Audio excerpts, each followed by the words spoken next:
Hello, this is Point Trippers.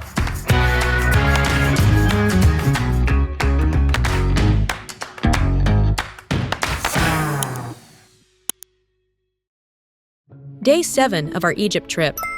My husband and son, who arrived in Luxor yesterday, are already up early and heading off somewhere in a shuttle.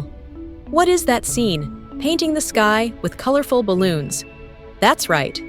Today, the two of them are going up in a hot air balloon here in Luxor. When you think of hot air balloons, what comes to mind first? My husband says his first thought is, it's expensive. And he's right. In famous tourist spots like Turkey, a balloon ride can cost between $200 and $300 per person. For a family of 3 or 4, that's a bit of a splurge.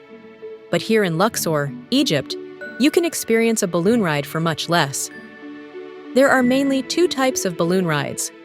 One is a sunrise tour, where you go up before dawn to watch the sun come up. The other is a later ride after the sun has already risen. The sunrise tour costs around $70 per person, while the later ride is even cheaper at about $30 per person.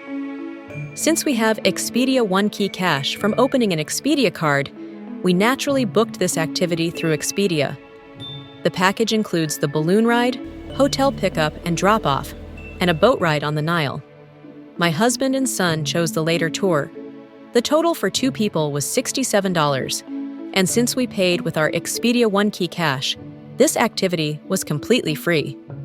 The unofficial reason for choosing the after sunrise option is that my husband is a bit of a cheapskate. Officially, though, it was so they could sleep a little longer in the morning. Actually, the sunrise tour requires a hotel pickup as early as 4:30 a.m., while the second ride is a bit later, between 5:30 and 6 a.m. Here's the balloon my husband and son are about to board. It's being filled with hot air in the middle of the desert on the west bank of the Nile. The balloon, which had been lying flat, is now standing upright. Time to board. After a quick safety briefing from the balloon captain, they finally take off into the sky. The first thing that catches their eye is the mortuary temple of Hatshepsut, which they visited yesterday. That over there is the Ramesseum, the mortuary temple of Ramses II. This well-preserved temple, with its intact walls, is the Temple of Amun at Medinet Habu. It's known as one of the best-preserved ancient sites on the west bank of Luxor. The Luxor balloon ride lasts about 35 minutes, offering a unique opportunity to see all the main sites from above. In the distance, the Nile flows, and looking out at the other balloons floating nearby is quite a sight. Watching the sunrise would have been even more spectacular, but even so, my husband and son are deeply moved by the experience. The balloon lands right in the middle of the desert. After returning from the sky, the two of them receive a flight certificate. To get back to the hotel on the East Bank, they take a boat. The morning air over the Nile is refreshing. They arrive back at the hotel at 8:30 a.m., just in time for breakfast. Breakfast at the Hilton Luxor Resort is quite satisfying. There's a variety of options, from Egyptian to American dishes. There's even an egg station, where you can order freshly made fried eggs or omelets. Next to it, they make Nutella crepes, which are especially popular with the kids. With no special plans for the day, they decide to relax by the hotel pool. Tomorrow, they'll return to Cairo and immediately catch a flight back to the U.S. In fact, today is practically the last day of their trip. My son quickly makes friends with kids from the U.S. and the U.K. and loses track of time. After working up an appetite in the pool, it's time for lunch. They head to a restaurant in downtown Luxor that they found earlier. Round-trip taxi fare comes to $2 in total. For lunch, they order kofta and shish tawuk, chicken skewers, which they've been eating consistently throughout Egypt. They keep ordering the same things because they're worried about accidentally getting something unusual, like pigeon. Of course, they say the kofta was the best. They also really liked the rice that came with it. This restaurant is a bit pricey. Lunch and drinks cost 1,097 Egyptian pounds, about $21. Not far from the restaurant is the Luxor temple, which they didn't get to visit yesterday. They consider paying the entrance fee to go inside, but since it looks impressive enough from the outside, they decide to just take a few photos. There's one obelisk standing at the Luxor temple. Originally, there were two, but one was moved to France in the 1830s. The obelisk now standing in Paris's Place de la Concorde is the one that used to be here. Our family actually saw that obelisk in Paris back in 2022, so this is its hometown. Back at the hotel, the two of them enjoy their last night. For dinner, they order room service and watch a Tottenham soccer game in the lobby bar with milkshakes. Room service dinners, milkshakes, and other drinks over the past 2 nights added up to about $33. But they paid for it all with Hilton gift cards. As I mentioned in previous videos, one of the benefits of the Hilton Surpass card is a $50 credit every quarter. Until recently, you could use this as a gift card, so we saved up a few of them. Luckily, this hotel accepts them, so, in the end, their hotel expenses were also free. The next day, they head to Luxor Airport to return to Cairo. Taxi to the airport, $3. They came by bus, but this time they're flying. And not in economy class, but in business class. This is my son's first time flying business class, and he can't hide his excitement. Of course, it's not the same as the state-of-the-art seats you'd find on long-haul international flights.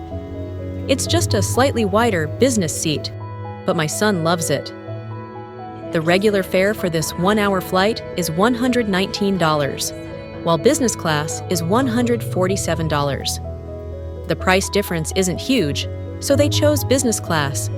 But the bigger reason is that the airfare isn't coming out of our pockets.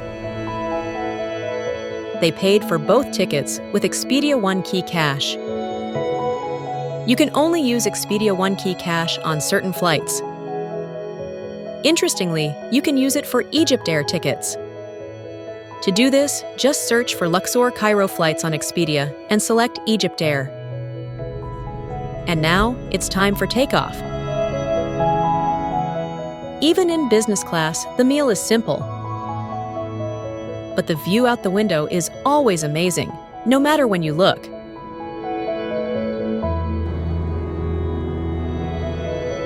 They arrive in Cairo at 4:30 p.m. Their flight to Washington is scheduled for 11:50 p.m., about 7 hours later. But then they get a text message. Their flight to Washington has been delayed until 6 a.m. the next morning. This is a problem. They were supposed to leave tonight, not tomorrow morning. First, they need to find a hotel for the night. Just in case, they decide to visit the Egypt Air Customer Service Center at Cairo Airport. Actually, since the domestic flight from Luxor was booked separately, Egypt Air doesn't have any obligation to help with the international flight delay.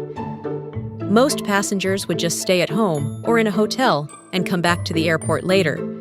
But my husband and son have already left Luxor and are now in Cairo, so they make a strong case at the customer service desk. And the result? They get a voucher for a one-night stay at a hotel near the airport, plus dinner. The hotel is Le Passage, a 5-star property, a silver lining in an unfortunate situation. With time to spare, the two of them decide to visit a supermarket in Cairo. I asked them to pick up some date chocolates to give as gifts to friends back home. They figured it would be much cheaper than buying them at the airport duty-free. But the supermarket they went to was closed. It's Friday. Oops! They forgot that in Arab countries, Friday and Saturday are the weekend. According to Google Maps, there's another supermarket about 15 minutes away. They consider taking an Uber, but decide to walk instead. It's only 7 p.m., but the streets are dark, and the atmosphere is a bit eerie. Cairo, like most of Egypt, is generally safe, but it's still best to avoid wandering around at night. After a tense 15-minute walk, They finally find the supermarket and easily pick up the date chocolates. Each chocolate costs about $3. They buy 10. Including drinks and the Uber ride back to the hotel, they spend about $34. In the end, their total trip expenses exceed their $500 goal by $89. But that's okay. As I've mentioned before, we do have a secret weapon to cover even this extra $89. I'll reveal that in the next video. Another day passes, and now it's time for them to board their flight home. From Cairo to Alexandria, to Giza, to Luxor, and back to Cairo. Their 7-night, 8-day trip has turned into an 8-night, 9-day journey due to the flight delay. But my husband and son have completed their Egypt adventure. Just the two of them, without me. They're heading home with so many memories. See you at home!